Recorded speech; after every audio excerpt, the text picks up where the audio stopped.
Hello guys, welcome back to another video on my channel. Today it's a match preview. It's Reading versus Luton Town. Before I start this video, I apologise with these lines across the screen. I can't do nothing about it. The sun's right into my room and there's no way of avoiding it.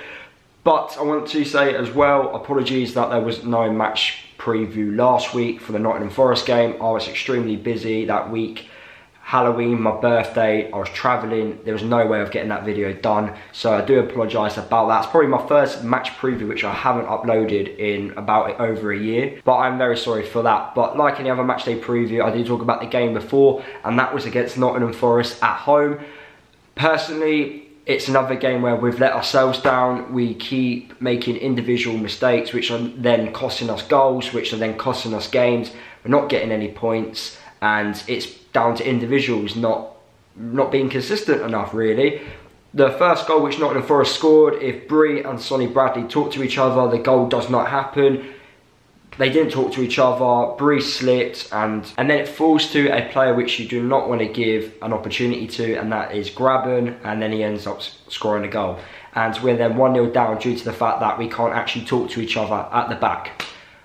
Second goal which Nottingham Forest scored was embarrassing. I think there were about 5 players surrounding Nottingham Forest, guarding the area. We're allowing a player to have a shot at goal. It's took a deflection. Shea can't do nothing about it. He's wrong-footed, and then that's it, really. 2-0 down, 2 silly goals to give away, and we're now chasing the game.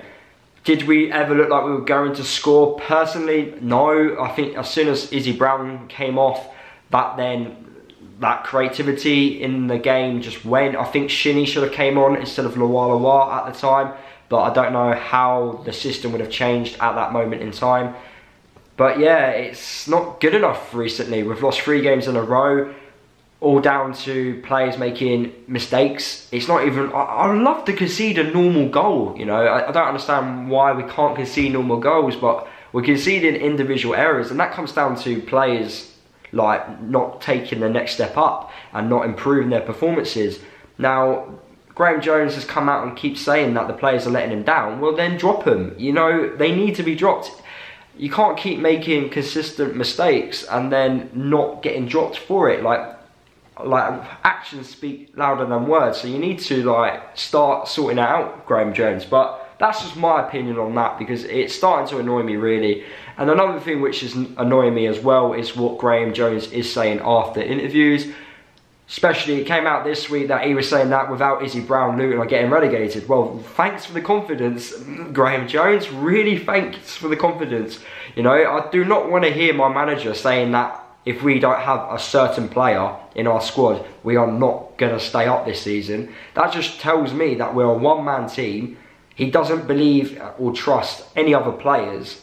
And yeah, it's going to be a very long season. Do I think Graham Jones will get sacked? No, because before the season started, Gary Sweet said he would take 21st or above.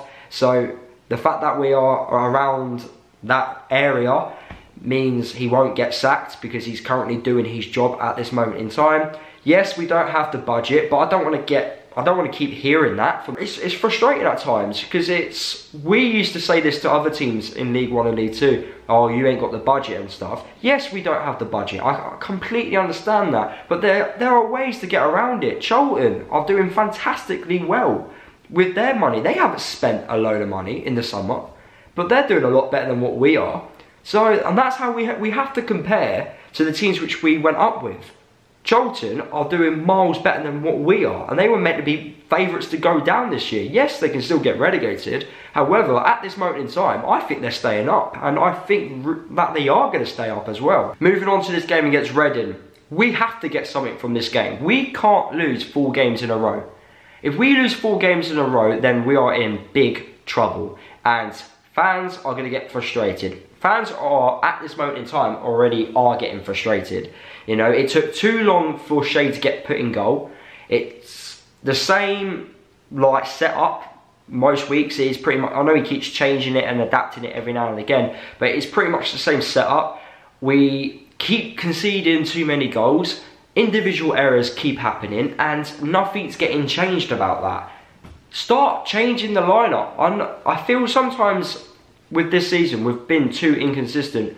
Either we're not consistent with the lineup, or we keep making too many changes at times. It's really frustrating to see. Looking at the table now, Reading are currently 19th, we're in 21st, they've got 15 points, we've got 14 points. We've also played an extra game than Reading at this moment in time. We need to be getting points against teams around us. You know, that's the most important part. You need to be getting points against teams around us, because if you can't do that, then you are going to have a very long season. Reading have actually started to pick up form. The last 3 games, they've won twice and drawn once. They've got a win against Preston, which was a very good result from them. They got a really good point away to QPR, and then they beat Millwall at home. We failed to beat QPR away to their ground. We didn't get any points. They managed to get a point. We failed to beat Millwall at home. They managed to beat them, and obviously we haven't played Preston yet. So it's starting to show that Reading are getting points against teams around them. We also need to do the same. Now, looking at the last 5 times we've played Reading, it's not the best record to have. Last time we played them was in 2008 and we lost 5-1 at their place. But then before that, we won 3-2 at our place. Before that, 3-0 at their place. And then before that, 1-0 at their place. And then at our place, it was 1-0. So, it's not the best record to go into this game. We're not on the best form. However, we need to be getting points, because you don't want to have another loss, lose 4 games on the bounce, heading into international break. Just a couple of stats to read out for you guys. 5 of Reading's 7 home league games this season have witnessed over 2.5 goals. Luton have only been leading at half-time once on the road this season. I say players to watch from Reading's side, it's probably Sam Baldock. I really like Sam Baldock. I think he's a good striker, especially at this level. He probably won't need many opportunities to score, if I'm honest, so we need to make sure he doesn't get those opportunities. We need to cut out the mistakes at the back, and yeah, we need to start sorting it out really. So the starting 11 which I would play against Reading now, it would be the same team which started against Nottingham Forest if Izzy Brown is fit. If Izzy Brown isn't fit, then the system needs to be changed a little. I think maybe add Shinnie into the squad. It is hard. I understand it's hard being a manager. It's easy for us to say, oh, this is the team which should be playing, but we never know these. It's a lot of tactics are involved now, and it's very difficult. But we need to get something from this game. Can't stress that enough. I reckon it's going to be a draw. I can't see us winning, but I think any point away from home is massive. But as Reading are near us in the table, we need to be getting something from this game.